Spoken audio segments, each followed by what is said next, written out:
even the realtors are struggling. Excuse me. Realtors are struggling, and now they have all the new rules, new premiums, and new set of rules altogether.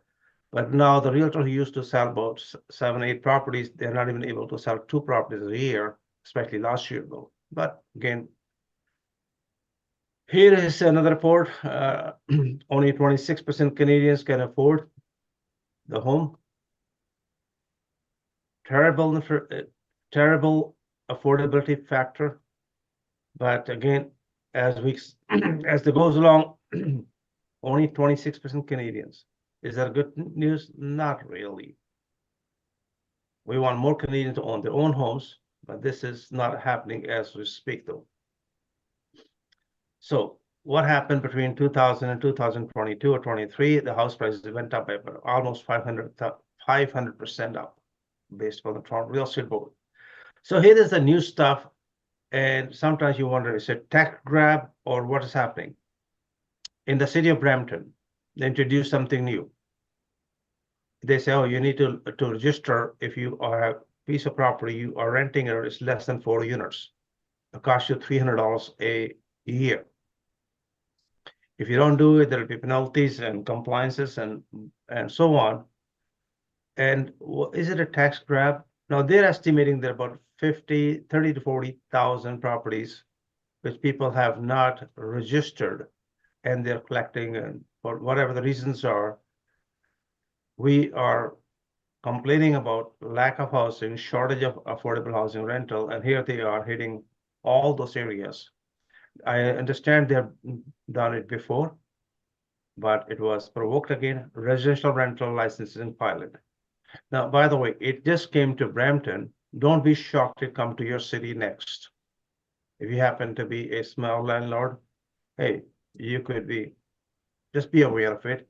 And I'm going to bring next, hopefully this meeting or next meeting, Maria Recruit. She has been a real, investor for a long time, and she has gone through this, and she will share her experience with you, possibly in the next meeting though.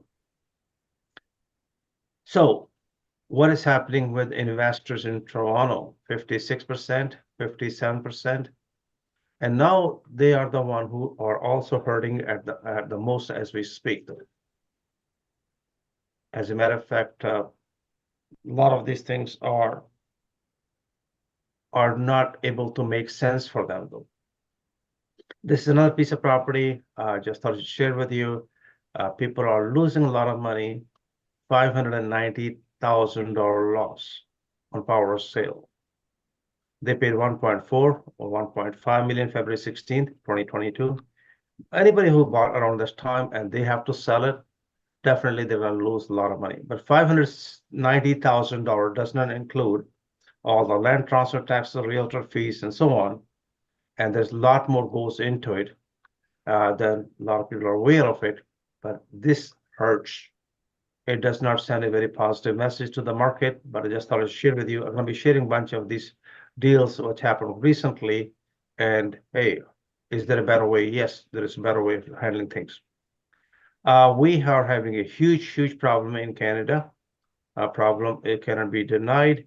This problem has a lot to do with the trades. There are about 17,000 jobs available in the trades.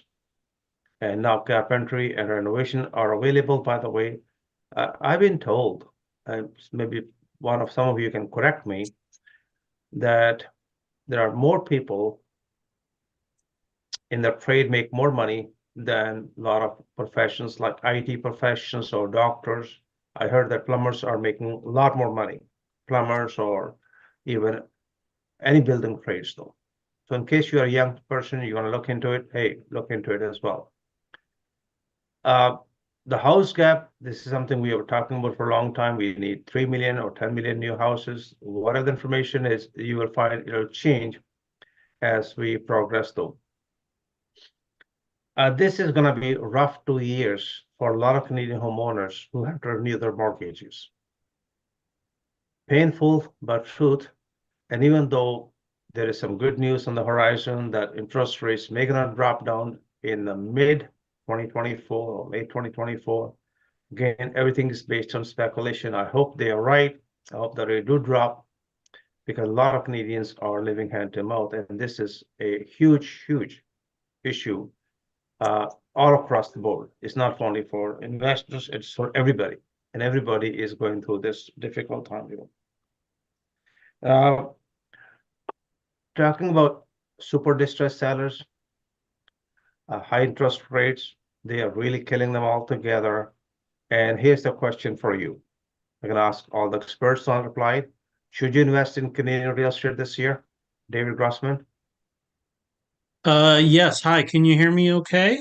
we can hear you loud and clear. Okay. Uh, I would say yes. That's one of the things I want to talk about. I don't think now is maybe not the time to get into the full story, but essentially, I would say yes. There's still a housing shortage out there, and rates are almost certainly going to start coming down next year. So I think there's definitely going to be opportunities. All right. Jerry, we Hi, can you hear me? can hear you loud and clear, sir. Great, great. Thank you. Yeah, no, absolutely. There's still opportunities in the Canadian real estate market. I think their investors need to have a little minds shift in their mindset. I think the marketplace for single family rentals, duplex and triplex rentals probably have diminished a bit. The numbers just don't make as much sense as they used to. You have to pay a lot of money for a house that might have two or three tenants in there. So to take the two or three rents and try to make the math work based on the price you have to pay, that's becoming a little more challenging. I know myself and a lot of my investors, our focus is more multi-unit. We get economies of scale, and there just seems to be a better opportunity in the multi-unit market. And by multi-unit, I mean basically 8 units and above, 8 to 30 or 40 units. I think that's a very attractive market, and I would encourage people to look at that market. Again, as I've always stated, I'm very bullish on the east and the west, Alberta, Nova Scotia. I'm still finding reasonable opportunities out there in the multi-unit space. So I think the Canadian marketplace will always attract investors. It's just now you mentioned the word fundamentals at first. It really it's boiling down to our real estate deals really have to be fundamentally strong, just based on cash flow. And if there's appreciation, great. But days gone by, we just expected and assumed appreciation. That we have to be a little more careful about, and just make sure our fundamentals as far as cash flow and mortgage pay down are in place, and just makes sense. The more tenants we have paying down our mortgages, the better our math works. So I'm still bullish. All right, Jyoti. I think it would be a good time to invest this year because there's talk that the mortgage rates are going down. We're hoping that the rate cuts are going to be substantial enough. But at the same time, I would like to stress that every investor or buyer should weigh the pros and cons of buying, do the financial calculations properly, because once they enter into a firm agreement of purchase and sale, it is binding, and there are severe consequences if they cannot meet, implement the agreement of purchase and sale. Excellent. Leonard.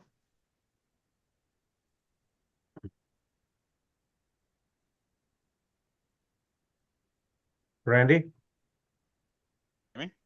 Happy New Year, everybody. Happy New Year to you.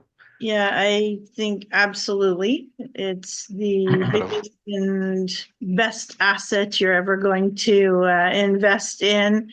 Absolutely invest. Of course, as Navtaj has said many, many times, there's going to be a lot of people who cannot afford to keep their properties. They'll be in distress. So there's going to be options for great deals out there, of course. Whether it's commercial or residential properties. And of course, we're looking forward to seeing some rate decreases as well, which will allow a few more people to get into the market as well. And of course, it's a fantastic investment with cash flow, with appreciation. And I think it is an absolutely great time to make an investment. Thanks, Randy. Well, here's a question. Here's a real answer for you from my input.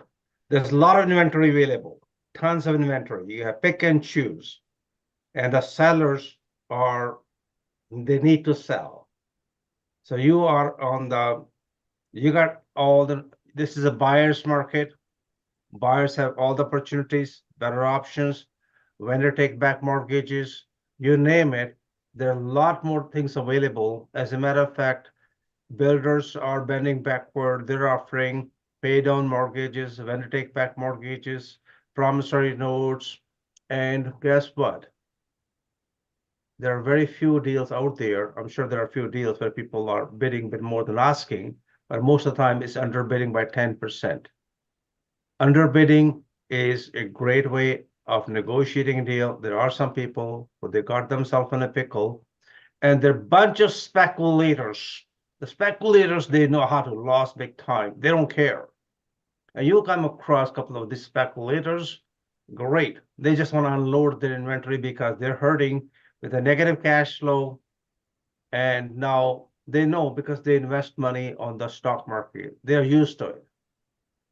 And I do believe this is a great time for those investors, first-time home buyers look into the market. We'll be doing a special presentation about first-time home buyers. There are 15 different programs available for you. Some of the programs also offer you forgivable down payment. And there are some private equity firms and private investors in this group tonight who are happy to lend you the down payment as equity partners. There are two companies came in Toronto who are doing tremendous jobs. Hey, listen, if you bought a pre-construction home, you don't have 20% down, we will offer you 15%, but we will take 75% of the profit. You carry on. So we'll be talking about it. If you want to become a equity partner in a deal where you don't qualify, you don't manage it, and your money does not get any interest, but you get to share the profit. Something could be good for certain people, not for everybody though. So are you facing the F word, foreclosures? Tons of Canadians are. Banks are not pulling the plugs. Recently come across a couple of deals, which are commercial deals, where people are unable to sustain and maintain even the monthly payment. Interest rates are gone up substantially.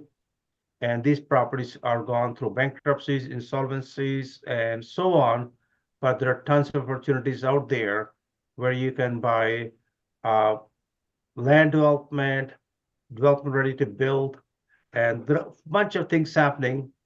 How many of you have noticed that we have more fires on the construction site than ever before, all across Canada? I'm going to be sharing some information with you why these places are being burned down. As a matter of fact, I believe there is one piece of construction site which has been burned 3 times in less than 2 months' time. What does that mean? The builders also are hurting at the same time, by the way. So these are resources. Toronto Home listed for 4 times. What does that tell you? Is it a good time to buy? They listed the property for $1 million, then $999, $899, and now they underlisted for $499. What do they want? Your attention, buyers or investors? What does that home seller telling you? Please pay attention to me. Take my property over. I'm ready to let it go. All right, house pricing, we're going to be discussing. Randy going to be going with us all together. Average house price 1.1 million. Monthly changes are 1%. Quarterly change. And again, these things are variations depending on the area. This is a blanket statement, by the way. Just thought to let you know.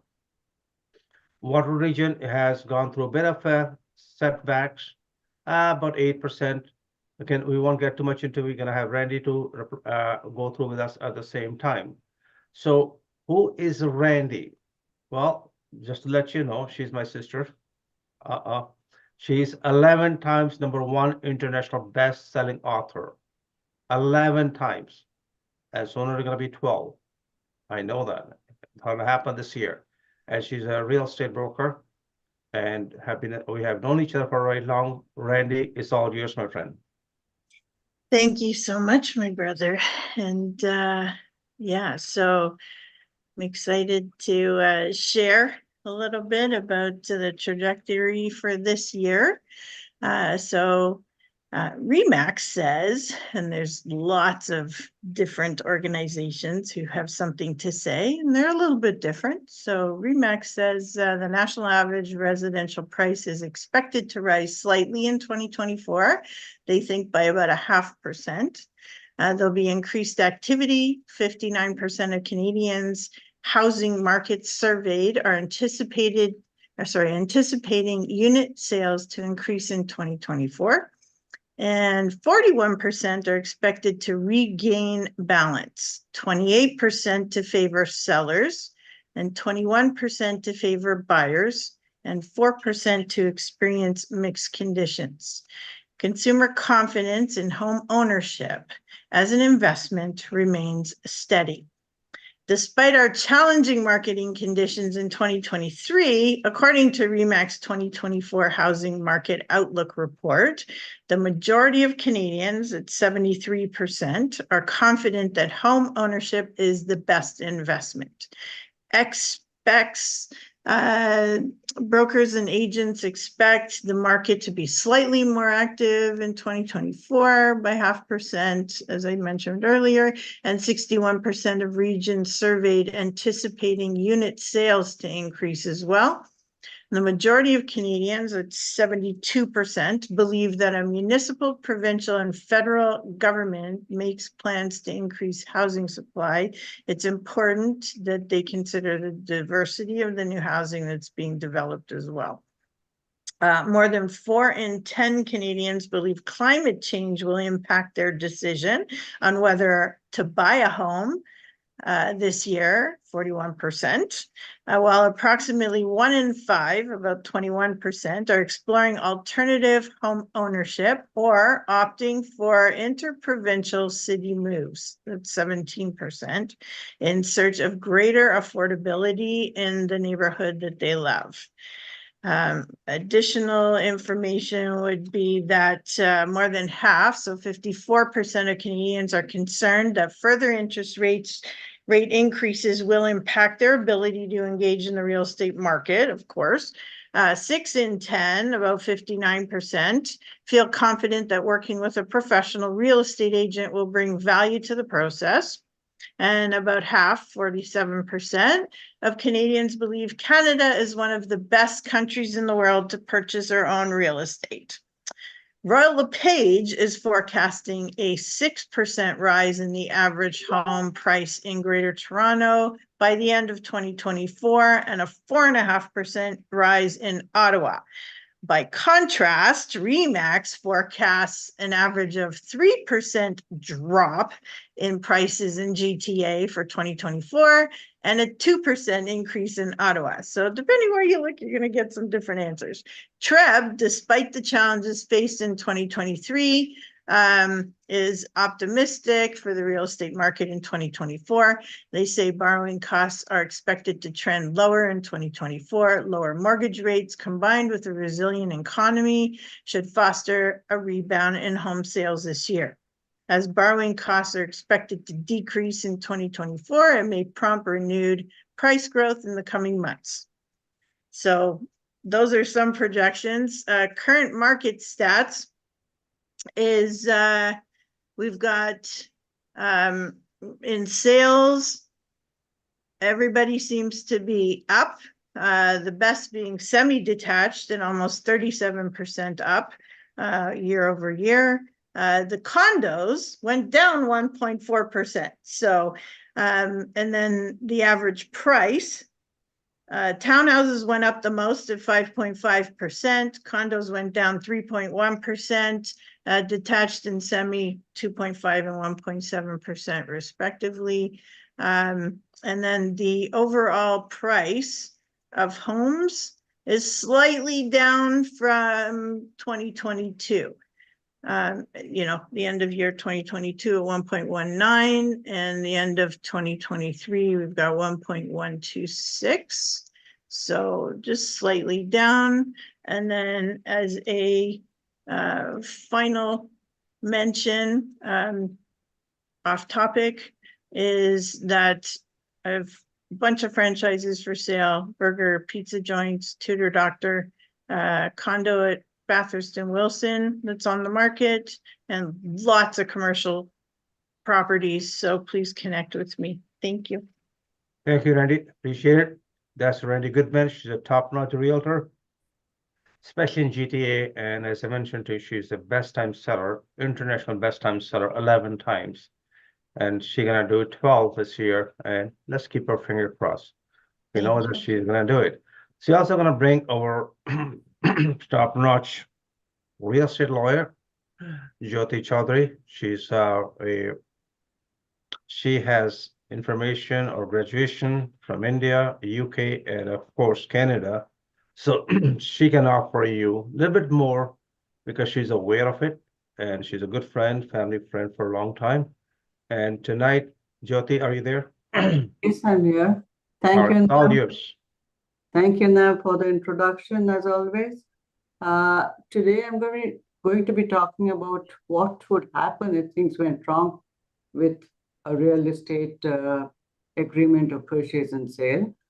There are lots of people who booked in, say, 2021 or 2020, and then the property prices were different. They booked with the builders and pre-construction condos, and now the appraisals are coming lower and mortgage rates have risen. So they're looking for a way to get out of their agreement.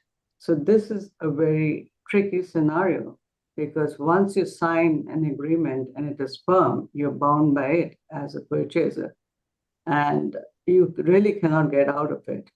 But there are certain things that you have to watch out for, and I would like to explain to you what to do or what to be aware of when things go wrong in any real estate deal.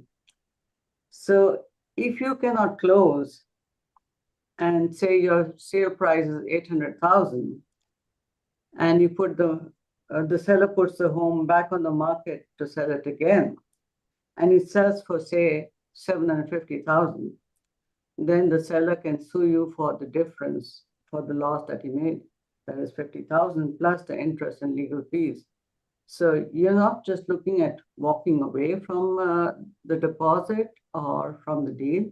You're looking at being sued for the loss in the profit and for the interest and the legal fees as well. And the next thing that buyers should be aware of if they are interested in walking away from the deal is that they're going to lose deposit. The buyer's deposit remains in the listing brokerage trust account, and the seller has to sue to recover it. And if the seller sells for the same price, say 800,000 or even more than 800,000, and suffers no loss, they can still sue and win the buyer's deposit. So either way, the seller is going to win if you're not going to close on a firm agreement of purchase and sale. What happens if the buyer signs an agreement of purchase and sale, but then changes his mind and does not pay the deposit at all? In this scenario, it is still the same result for the buyer. The buyer is going to lose, I wouldn't say a shirt, but a substantial amount of money, because the seller can still sue the buyer for any loss on the resale and can also sue for the deposit that was not paid. So although he didn't pay the deposit, the seller can sue the buyer for recovery of the deposit that should have been paid. The other thing is, the next question is, if you're a seller and if you sue the buyer, will you be able to collect what you owed if you win in the lawsuit against the buyer?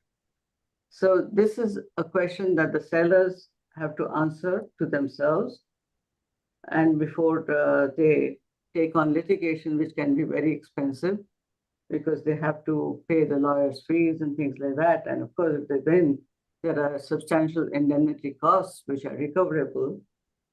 But they still have to consider the pros and cons before going in for litigation. And the important thing to note is that it may take years to obtain a court victory. And although the seller will pay the legal fees, it may still be like a paper judgment, in which case, he really doesn't get the money. He's got the judgment to get the money, but he's either bankrupt or he's not traceable. So it's not a winning situation in that scenario.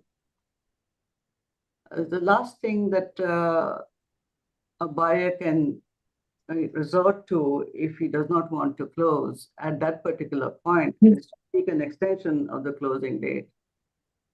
So that is a reasonably good solution. If it's if it's a private seller, they can negotiate amongst respective lawyers and ask for an extension of the closing date.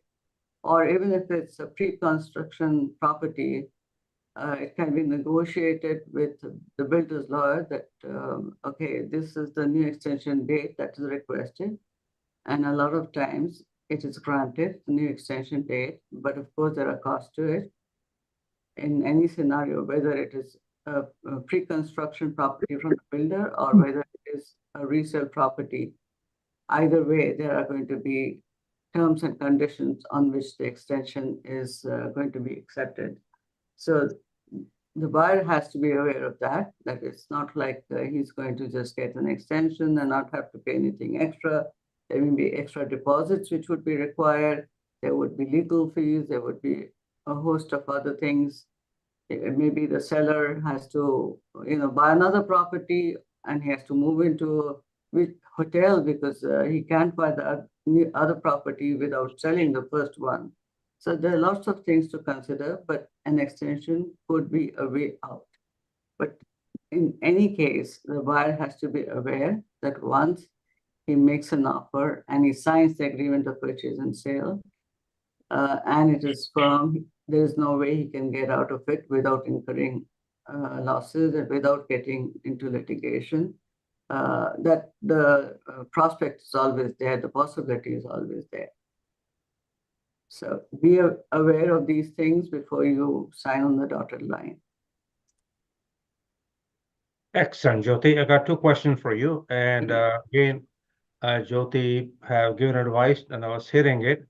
Anytime you're getting a sign, a pre-construction, number one, make sure you got an assignment clause. An assignment clause must say that this property can be listed on MLS while it is pre-construction, because the buyer, potential buyer, may choose to exercise his right to sell this property before closing on MLS.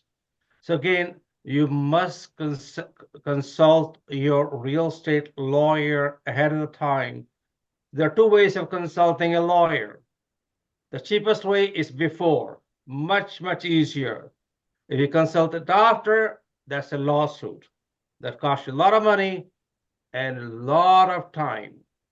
So right now, we are in a situation where builders are going after anybody who is breach. It's called breach of contract. If you don't fulfill your part of the contract, it's a breach of contract. And they are not taking it easy because they are also going to lose money. So again, once you have a good lawyer ahead of you in your team, please do so. You'll be happy that you have a very good lawyer to protect you. Thank you, Jyoti. Appreciate it, my friend. I would just like to add one thing about assignment skills. You will have an assignment clause in most of the pre-construction condos or properties, but that clause, although it will allow you to sell by assignment with the consent of the builder, it will not allow you to list on MLS or advertise for the sale of the property. No, they do. Not most of them, very No, few. that's why you come in the picture as a lawyer. You can insert the clause that our buyer will only buy this property if the buyer have option. Yes, so that has to Or- be negotiated. Exactly. Thank you. Yeah, you're right. That's why I ask the role of a lawyer is to protect you. The lawyer gonna ask you, okay, listen, you bought this purchase and sale agreement. What exactly you want? Are you gonna live there, rent it, or whatever, or you're gonna flip it? And the lawyer gonna suggest you, regardless whether you're a flipper or not, have this option in case you need to upsell before this house may not be ready for next 2 or 3 years or 4 years. Your financial situation can change. It's okay to have a back door open for you. So this is very important for investors to know it, your lawyers to know it. When you talk to experienced lawyer like Jyoti, she will go through it and more or less will take time to understand what is your exit strategy. It's okay to get in. How do you get out? That's A right. lot of investors uploaded themselves, too many uploaded like 4, 5, 6, or 10 different pre-construction properties. They don't have nickel or dime to close it. Now they're in deep water and they have borrowed money from against the equity, credit cards, friends, relatives, whatever, from the cash money to whatever. Every day you hear stories. Jyoti, anything else you'd like to add up? No, I'm good, thank you. And All right. yes, Thank you once again, Jyoti. Appreciate it. Happy You're New Year. And we're gonna move forward to our sad part, taxes. Canadians spend more money, pay more money toward the taxman than the clothing, food, and housing, and 43% of income. Not good. So we're gonna bring our expert in here. You're paying taxes on money you make, taxes on money you spend, on taxes on the things you already pay the taxes on it. It goes on and on. An average family, Canadian family, will pay about $64,000 taxes, and we're gonna talk about. We're gonna bring in our special friend who is gonna enlighten us about the taxes. Jerry, are you there, my friend? Jerry Hogenhout? I'm here. Can you hear me? We can hear you loud and clear. Welcome and happy New Year. Yeah, thank you. Ken, thanks for having me. Happy New Year to everybody. And yeah, I don't have any good news on the tax front now. Oh, yeah, right. Nothing I can say that's going to make anybody happy about the tax front. But what I did want to do tonight is just highlight some of the tax changes that happened in 2024, or sorry, in 23, that will affect all of us in 2024. Some of these are real estate related, some are not, but I just want to touch on some of these things. Number one, Canada Pension Plan. Our premiums are going up. 4.5%. Our premiums are going up. Okay. Basically, if we're self-employed, it's 12% up to like $70,000 that we have to pay. So we're now paying over $8,000 in Canada Pension for self-employed people. And if you're an employee, you're paying over $4,000 that comes off your pay. Those of you that have listened to me speak over the years know that I'm not a big fan of the Canada Pension Plan. I think when we do the math, it makes no financial sense. And the reason I bring it up again is because, again, it started January 1, 2024. The increase hit us all. And without getting into deeper details, there are alternatives that we have. If you have a corporation, if you are able to channel your income into a corporation, you are able to pay yourself dividends. Dividends, you do not pay Canada Pension premiums on them. So you're saving $8,000 a year right away if you can alter your income from normal income into dividends. And we do that a lot with those people that have corporations. So that's one thing I want to highlight. Again, Canada Pension. Now listen, the Canada Pension system is built on what you get paid out based on what you put in. So when we restructure people to not put money into Canada Pension, we strongly suggest that they create their own pension plans inside their corporation by using that same amount of money, that $8,000 inside of their corporation, to create their own pension plans. So that's one thing that is now upon us in 2024. RSP contribution for 2023 is $31,500 now. That's gone up. Those of you that again have listened to me speak over the years know that I'm not the biggest fan of RSPs, and that's probably not a completely accurate comment. I don't mind RSPs as long as you get a 40-50% tax saving going in, and we strategize to get the money out before your final tax return when you pass. So it's not that I don't like RSPs. I just see RSPs as being one of the biggest contributors to when we file final death tax returns. That again, half of the ones I've done, we've sent over half of the money to CRA. So again, RSP, if you're getting a 40-50% deduction going in, I'm okay with you putting money into an RSP. But we have to strategize to get that out over your life. It's kind of funny when I get new clients at 40 or 50 years of age and I say to them, okay, we're going to start pulling out your money out of your RSP. They kind of look at me funny, but it does make a lot of financial sense. Tax-free savings accounts, okay, they're going up. These were really never on our target, but now you basically can basically put almost $100,000 into your tax-free savings accounts. And for those of you that are real estate investors, which are most of us, all of us, we can hold mortgages in these TFSAs. Okay, so now all of a sudden $100,000 amounts kind of hits our radar. So if you're a lender, you can lend money out inside of your TFSA. That interest is tax-free. We know with the increase in interest rates that some private lenders are making some pretty decent money on mortgage lending. So that money is tax-free inside of your TFSA. So make note of that. That amount has gone up starting 2024. Another thing that has changed, the Canada Dental Plan. It's not in effect yet, but it looks like it will pass through.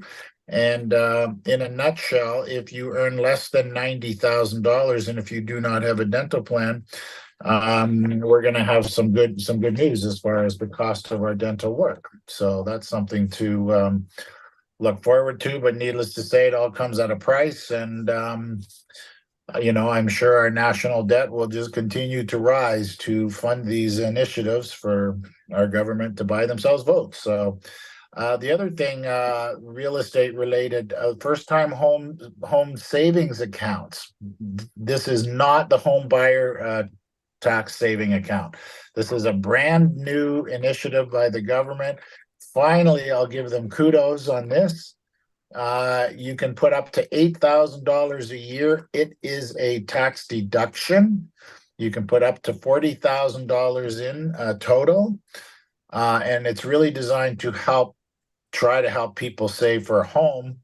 The thing I don't like about it is a lot of people are using it, the parents are using it to help their children. So the parents put in $8,000 into this first home savings account. Guess what? The parents do not get the tax deduction. They can put the money in, but it's the child that gets the tax deduction. And in most cases, they don't need the tax deduction, or they're not getting a very good tax saving on that deduction. So on one hand, it's good. On the other hand, it's a little sketchy. But hey, listen, anytime that you can put money in, get a tax deduction by putting that money in, and if it's used for a first-time home purchase, there is no tax that you pay to get the money out. So anytime you can get a tax deduction going in and not pay any tax going out, I support that. Okay, so that one I don't mind. The UHT, the underused housing tax, that is turning into a gong show. At first, it was brought out basically a year ago today. First filing deadline was April 30th, 2023. We as accountants lobbied hard to push that forward. There was just no way in the world we would be able to comply.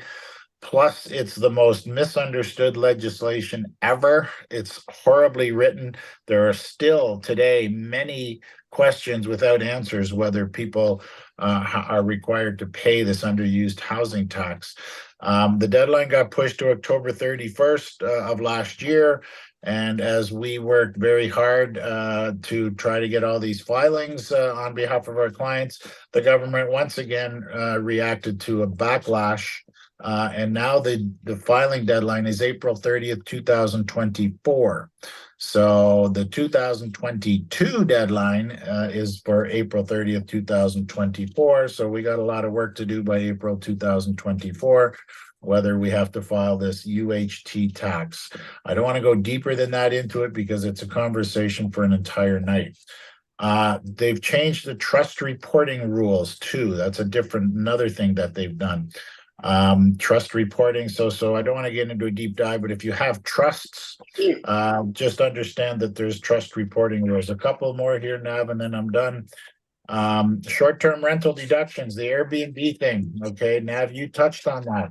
And it was interesting that you brought up the licensing in Brampton, because the way the new Airbnb rules work, if you have an Airbnb unit, if you do not comply with local municipal rules and regulations, you are denied any expenses against that Airbnb income. So isn't it interesting? They bring this legislation out basically saying, you know, if you're in compliance with all the rules and regulations, you can deduct your expenses against Airbnb income. But if you're not in compliance, then you cannot deduct the expenses. So now all of a sudden the city of Brampton pulls up this licensing thing. So those people that don't pay that fee are going to be in trouble. They won't be able to deduct their expenses against their Airbnb income. Crazy. Last one, HST on purpose-built residential rebates. So again, they're basically encouraging people who build rental units that they don't have to pay HST. So that's a good thing, but you know, does it really help with affordable housing? No. You know, I still haven't really seen anything that really will support and encourage affordable housing. It's you know, there's nothing there that really helps people get into the housing market, in my opinion. Anyway, that's just a little update on some of the changes that happened last year that affect you this year. And that's it, Nav, unless people have any questions. All right, we're gonna be going into break rooms shortly, or end of the evening. We're gonna have networking with everybody tonight. Okay. And we can talk at the same time. Those who got a question, you can put in the chat, or you know, wait until the networking. We're gonna be able to talk to each other at the same time. That'd be good. Well, thank you, Jerry, once again, and Happy New Year to you. So Yep, the rate's gonna go up or down. I guess most of we know that, and how these rates are affecting a lot of Canadians. I'm not gonna get too much into it. I'm gonna just wanna kind of bring your attention to this chart purposely. From 1975 all the way to 91, the interest rates remained double digits. As a matter of fact, when I got into business, it was 18.13 5-year fixed rate. And again, these were the rates at that time. And right now we are not doing that, but we look back all the interest we used to pay, and now we're paying, hopefully it'll kind of make you feel good. Hey, we are not doing that bad. We are okay. So we're gonna bring back quickly our friend and another brother from another mother, David Grossman. Are you there, sir? Yes, I'm here. How are you doing, Navtash? Excellent, sir. How do you do? Doing great. Thank you very much. So what do we got tonight? Okay, so, well, first of all, just want to piggyback on something that Jerry mentioned regarding TFSAs. So not only can you hold mortgages in your TFSA, but NRSP, we do that typically through Olympia Trust, but you can also own real estate by owning a REIT, a real estate investment trust. So I'm also a licensed dealing representative. And they're mainly apartment REITs that we have on our shelf at Pinnacle Wealth Brokers. And some of them have great track records. So it's a way to passively own real estate. If you don't want to roll up your sleeves and do any of the heavy lifting, you can leave it to some of the experts. So just wanted to mention that. But what I really wanted to talk to people about today, all the great people as part of your network, and yes, Happy New Year again to everybody, is I wanted to speak to you about an article that I read today. It was just published today. I get this Mortgage Logic News. Rob McLister is a mortgage writer, and he was writing an article, made a case for single family homes, which I thought was very interesting. So I just wanted to share some of the elements of the case for single family homes, specifically rentals. So first of all, we know that rents have gone way up during COVID over the last few years. Because of the housing affordability problem, people can't afford to buy, so they're renting. Rental rates have gone up, and it's expected that this year, 2024, that rental rates will go up by almost 6% across Canada, whereas inflation is targeted to be around 2%. So you're going to get a further lift. It's expected on your rents if you're a real estate investor. Population growth, we know, through the roof. That is expected to continue. That also has to do with the reason why there's a housing shortage, and it keeps prices from dropping much further. And it's expected with interest rates going down in 2024. I guess we're in 2024 now. It's expected that they might drop between a half a point to a point. Second half of this year is what we're thinking. Of course, everyone you talk to may have a different opinion, but there is some consensus around that. Maybe we'll see between a half a point to a point. Now, if you buy property, your average single family dwelling in Canada is, let's say, $600,000. And if you wait for interest rates to drop by a percentage point, you might end up paying an extra 5%, let's say, on that property that you buy, which costs $30,000 more, right? If you're buying a $600,000 home, that's a $30,000 expense. Whereas if you buy now, and let's say you're willing to pay that extra percentage point for a year on your mortgage, assuming, let's say, 20% down, $500,000 mortgage, roughly, an extra point is going to cost you $5,000. So you'll pay an extra $5,000 in interest to buy the property now, but you might save significantly if you get in ahead of the rush, so to speak, once rates start coming down and things pick up and prices start to go up again. The cost to build new is high. There's a labor shortage as well. And it's so difficult to build new because you've got to deal with permits, and there's a lot of hoops that you have to jump through. Land costs are high, zoning issues. So I know I've talked about this in the past, but if you can find single family home now with Bill 23 and the more affordable homes built faster, I'm paraphrasing, you can convert it to 2 units or 3 units and get ahead of the curve. So this is what Rob McLister is arguing from Mortgage Logic News. I thought it was an interesting argument. And there's a company out there by the name of Core Development who has been purchasing homes. They've purchased like $1 billion worth of homes. A lot of them in Ontario. Their hottest areas that they're looking at is Guelph, Peterborough, and Sault Ste. Marie.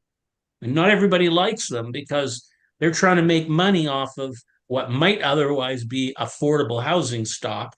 They're buying them, they're renovating them, they're renting them out, and they plan on buying another $1 billion worth of single family homes over the next 5 years. So they see something, they see some potential. out there. You might want to look them up. There's an interesting Toronto Star article from a couple weeks ago. And that's basically what I have to share today. So do you have any questions, Navtaj, or anybody else? Well, we're gonna have questions for you, but in the meeting room tonight, or anybody have question, please put it in the chat. Our intention to finish this meeting in try to do it for less than 90 minutes, pretty shortly, even though we're gonna have one more guest, but that's our intention. But we're gonna definitely have 10, 15 minutes at the back end of it that everybody can talk to everybody. Thank you, David. Appreciate it, my friend. Let's Thank move you. forward with what else we got here tonight for you. So what exactly is happening with you? Some of you guys from the West Coast might heard this thing about Jim Patterson's home on the West Van for $1. By the way, the land does not come with it. Just to let you know, this property did not get sold for $1, but it's interesting, how the media twists and everything else. Other one about you buying a lot for $50,000 for $10. This is the phone number. This is not a gimmick. This town have done it before. It's called Cochrane. Or 7.5 hours away from Toronto. This is the direct phone number. You can call them directly and town of Cochrane, hey, listen, I heard about you. When are you starting? This is not started yet, but I assume it'll be starting soon. So what they're offering you, more or less asking people to come in and live in that town, which is pretty much, the industry is forestry and mining. It's a small town. If you can get a job in that town, it's nothing like it. For 5 years, there will be a lot reduction on property taxes. But again, people live there, by the way. This is something about the nightmare. Now, you think that developers or builders don't make mistakes? They do. So one of the best lot ever in Vancouver, those who are familiar with the Vancouver West Side, this is on Belmont Avenue, by the way, one of the most beautiful ocean and mountain view. The builder paid $60 million for the lots and hoping to list it for $80 million. Then the city of Vancouver jumped in. They said, sorry, you can't do the development. Now this property is back in the market for $47 million. Now, don't ever think, hey, listen, only people make money are the developer builders. No, they have their own setbacks. Now, who's staying there now? You'll be surprised. And again, the reason I want to bring it to you, that it's all across Canada.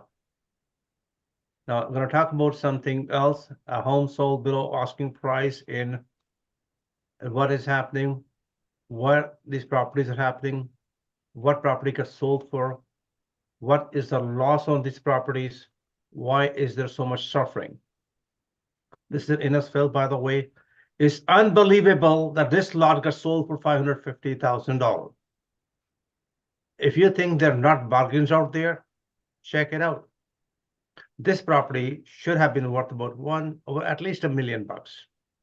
They listed it for 1.2 at one time, 1.3 almost. And just imagine you picking up this property for $550,000. Again, MLS number is there, address is there. In case you want to check it out, please do check it out. I'm just going to show you a bunch of properties quickly, just to bring some attention to you what exactly is happening. So here is another deal where the property value multiplied by 6 times. This is a property on 5 Shire, by the way. Some of you are familiar with the area. The last sold was for $2 million, and now they're trying to sell it for $13 million. Is that a good deal? 13 million, from 2 million to 13 in less than 12 years, or 13 or 14 years, you can say. 6 times the money. Every time I teach, I always recommend to you why we invest in rich neighborhoods. This is a loss, fix and flip. Somebody bought this piece of property. They paid $905,000 for it, spent another $200,000, and they sold it for $200,000 loss plus all the renovation money. Can we over renovate? Does that happen all the time? These are hardcore facts. Pulled it out on MLS. just for your sake of it, not everybody need to be renovated. This is another a lot, or in Barrie, $370,000 loss. Again, they bought the property in May 16, 2022 for 1.7, sold for 1.35. They dropped the price about 6 times before the property gets sold. Pretty nice house, in my opinion, in Barrie. For that price, when this property get lost about $400,000. Yike. How about $500,000 loss in Brampton? And how many property gonna be get sold? This is a big property, by the way. This house is approximately about 3,200 square feet or 3,300 square feet. Originally sold for 1.8. It got sold on January 4th. Today is 9th, but 5 days ago. Sold for what? 1.33. About good $500,000 loss. Peak and peak. Again, basics and fundamentals. 825,000 loss. They're trying to sell this property for 11 times. Unfortunately, didn't sell. Again, this is become the headline, and every newspaper, every media tried to pick on this property, by the way. So if you look at it, originally the same property, they paid 400,000 more for over the asking price. Why? The market was hot. And then they tried to sell it, and they lost over 825,000 plus, in my opinion, a big million and some more money, million plus change. And that what happened. These are the casualties of the boom to bust though. So there's another 380,000 loss. This piece of property is again in London, Ontario. Originally paid 1.2, sold for 870. Just thought I should bring it to your attention what is happening. This is another 500,000 loss. This is again in Brampton. This is in Woodbridge. People say Woodbridge or one doesn't go lower. Here's the deal. They pay 2.4, get sold for 2 million. Not that bad, but again, about $500,000 loss is still a big loss. This is a new market. Property gets sold for 1.3, semi-detached. Yike. Now it got sold for 825. Right now, I believe that price was over the hill on January 13th. Overbidding kills you. So what is happening in 2024? Where is going to be the new boom? Which area in Toronto is going to boom the most? So now we have created an artificial 593 acres of land, which was usually more or less a industrial land. We taxpayers have spent $1.25 billion just to turn the entire river mouth of downriver, and how it's going to end up in the Lake Ontario. So this is going to be very interesting, that we are going to see something new boom altogether. This is a new area altogether. And I do believe this is going to be all condos or high-end and type of city. But again, be aware of it, that this area of Toronto is going to take a big Portland's flood production plan. This is the area. Keep an eye on it. Some of you might be able to make a good chunk of money on it. So what the hell is going on with these properties? How many properties getting burned again and again and again? How many properties? They got on fire. By who? Suspicious. Is it the buyers burning it? Is somebody who's really annoyed at the builder? There's something wrong somewhere. This is the telltale sign when the market is upside down. During the boom, no fire whatsoever. Very rare. You don't hear it for years and years. And all of a sudden, all the construction sites are on fire. Some of them are more than once or twice. This is the real life story. For next 10 years, if you want to be part of the boom, the idea will be, watch what the big boys are doing. 5 big families, they own 95% of shopping centers. What are they doing to shopping centers? Turning them to condos, conversions. Are you converting your single family home to 4 to 10 units? That's where the money is going to be for next 10 years. You think that land is expensive, houses are expensive? I'm going to share with you tonight where you can get the most expensive area, convert into 8 to 10 unit, it still make a lot of sense. And you will not be able to make that kind of money working for somebody, even if you do one project, fully funded. So some of these malls, including Scarborough Center, Yorkdale Mall, by the way, these are the malls in Toronto. Yorkdale is #1 shopping center across Canada. I do believe #2 is in Pacific Mall in Vancouver. Third one is Chinook, I believe, in Calgary. And these are all in the Fairview Mall. All these malls are changing. Watch and learn how the big boys are doing it. Home sales down by 23 years. All the facts, some are twisted, some are otherwise. Just you know that, of course, the market is down. So what does the Canadian feel in general? If you ask anybody in the street, 40, 70, 70% of people say owning a house is for rich people. So if you own a couple of properties in Toronto or anywhere else, you are considered a rich person or rich Canadian. Just thought I should let you know. So what's happening for the outlook? I believe Randy covered most of it, that they are, what is the concern and what we should be aware of it. We're going to move forward. Free home sold $430,000 loss average. Yike, not good. But at the same time, if you don't have to sell, this is it.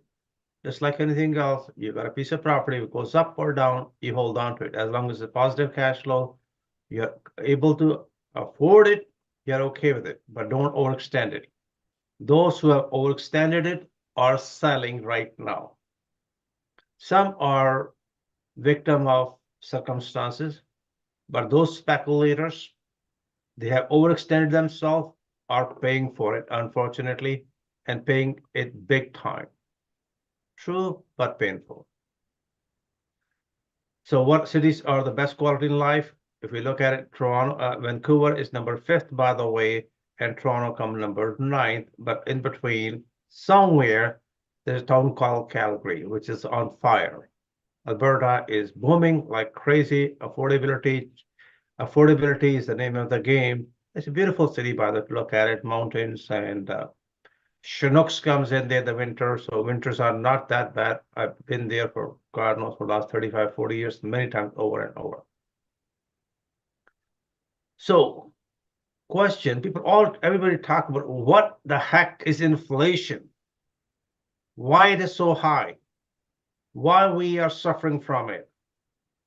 Well, simple answer. We spent $500 billion in pandemic-related benefits in 20 and 21, and we are paying through our nose. It's that simple. And we can blame who we're going to blame to. Again, we got the debt. We are the taxpayers. If you're the taxpayer in this country, you live here, this debt belongs to us, to all of us. So what are the cheapest provinces? And some of Canadians, I heard today, where should we invest? Would I invest in New Brunswick? Or would I invest in Ontario, BC? Or a lot of people don't underestimate the Yukon, by the way. We come across many deals. We've done few, not for long-term basis. Somehow I like Maritimes, no problem. Ontario, BC, no problem. Alberta, no problem. Even I don't mind most of the provinces. But one of the territory, which people don't pay attention to, is Yukon, by the way. Gold rush. Just for the sake of it, if you're gonna put it on part of your list, and this year say, look into it, the average income is much higher down there comparatively. Compared to BC and Ontario, average household income is much, much higher in Yukon and Northern Territories altogether, by the way. Why is that? These are the two areas one should look into it. People have a lot more money to invest or to spend. Is it much cheaper to rent in Toronto? Yes and no. It all depends on the variation. Just thought I should bring it to your attention. Were the prices going to go up next year? Well, you're going to have as many opinions as experts like to share with you. I do believe that there are some pockets which are going to be substantially going to rise and others might going to suffer. So you cannot make a blanket statement, all Toronto, the prices have gone up. No, there are some pockets which are going to go through further decline. Mentioned to you about buying a lot for $10. We have mentioned this thing to you. Would you open up a FHSA account? Absolutely, yes. This is great for first-time home buyers. Jerry have taken time to explain to you. Those interested to learn more, send us it. We are going to have a 3-hour special seminar for first-time home buyers. Usually we train real estate agents, brokers, and so on. Is this tax deductible? Absolutely, yes, it is tax deductible. Where are the most expensive areas in Toronto? You'll be surprised. Anybody heard the name Mink Mile? Anybody? Yonge Avenue. On this is the most luxurious street, I believe, in Canada. It is the most expensive rent for retailers. Guess who goes and shop there? Celebrities, super wealthy people. In case you happen to know it, next time you are in downtown Toronto, check it out. And check it out, what kind of stores are they, even though maybe half the street is sitting empty. But rents are incredibly $267 per square foot. It's as competitive as Yorkdale Mall. But again, this is a different type of shopping experience, just like a Rodeo Drive in LA. Anybody been down to a Rodeo Drive? It is, we want to give a similar experience to you. This is deal went backward. It came in the news quite a bit because this was an NBA player from Toronto. Shy bought a piece of property for $8.4 million, not realizing the previous tenant was a bit of not the most desired person, and he was under investigation for doing some cryptocurrency. I believe that he took a lot of people's money, and because of that, people were coming in, and the courts, this is a one-of-a-kind judgment. The courts have decided in favor of Shy, and he reversed the purchase and sale agreement altogether because the owner and the realtor failed to disclose. The previous owner, which was a tenant, the previous tenant was a bit of going through his share of problems with investors. When will inflation go down? Well, we believe it will be in another year or so. Again, inflation, shrinkage, shrinkflation. I'm sorry, what does that word mean? Every time you go buy a grocery, have you noticed that everything is shrunk a little bit more? Instead of getting 454 gram 1 pound, you get 300 gram, 350 grams, but you're paying the same price. Whether it is anything, any kind of packages, you're getting a lot less food for more money. And having said that itself, I do believe that inflation will come under control. It may gonna take a little longer time than we are anticipating. And the good thing is the election is due for US this year in November. There will be a new election, new president or existing president. There's gonna be something we're gonna all see and take it from there. Are the banks ready for the shaky economy, for the bad loans? Yes, they have. Banks have saved a lot of money, and so far they have been able to delay the process, offering negative amortization. people are adding more debt on their mortgages instead of paying them off though. And again, that may not be higher figure. And then there are some defaults where we are recently seeing some banks pulling the plugs on certain people where they don't feel any hope for them. This is something about the different banks, what the banks have done, what kind of stuff they have. I'm gonna skip this one all. CMHC, again, this is offering about $4.1 billion home. Again, this is taxpayers' money for the new construction altogether. So this is what I want all of you to focus on. How many of you are from BC here? In BC, especially in almost like all across BC, you can convert your single family home up to 6 units.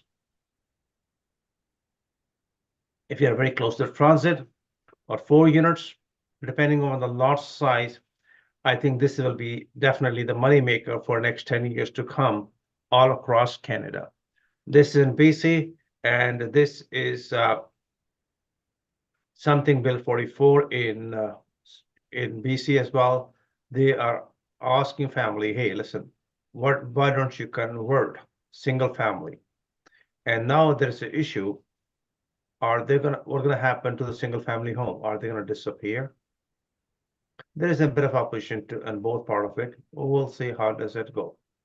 So this is the one which I really, really like in Toronto. One of the most prestigious area in Toronto is Annex, and a developer was able to convert single family home to 10 units. 367 Holland Avenue. Anybody who would like to Google it, it is amazing that they bought 2,000 square feet of a 3-bedroom house and turned into 10-unit building.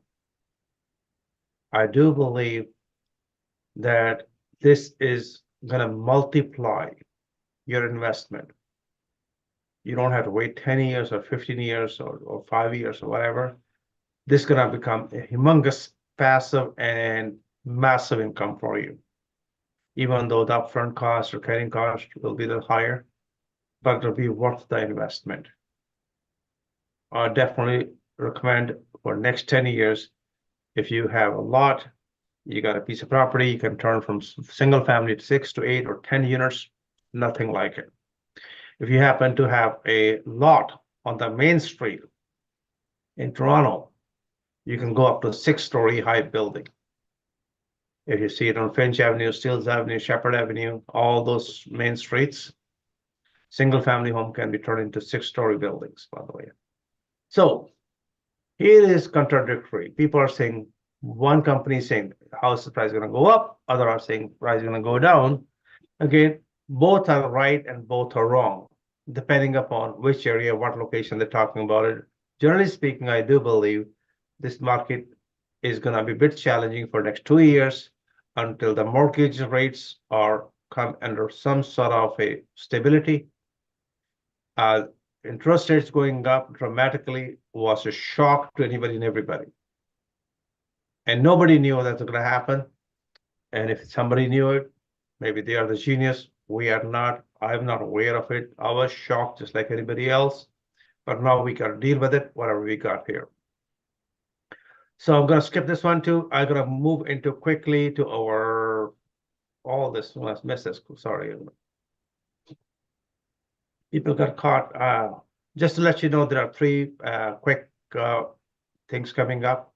On January 14th, we have a 1-day training for half-day training on master class how to flip houses. We also going to have field trip. And we are going to have home buyers real estate seminar we're going to introduce you shortly. So what we're going to do tonight, right now, I'd like to finish this meeting in the next 12 to 13 minutes. We're going to open up everybody, please turn your cameras on, and you'll be able to talk to anybody and everybody. And what we're going to do is we're going to open up, we call it break room. And this is going to be fun where everybody can join. Make sure that your cameras are on, please. Thank you. And you will be able to talk to all those experts here tonight. You can ask any question you like. And The room is open within a few seconds. I sincerely want to thank everybody for joining us tonight. Turn your mic on, unmute it. Turn your cameras on, please.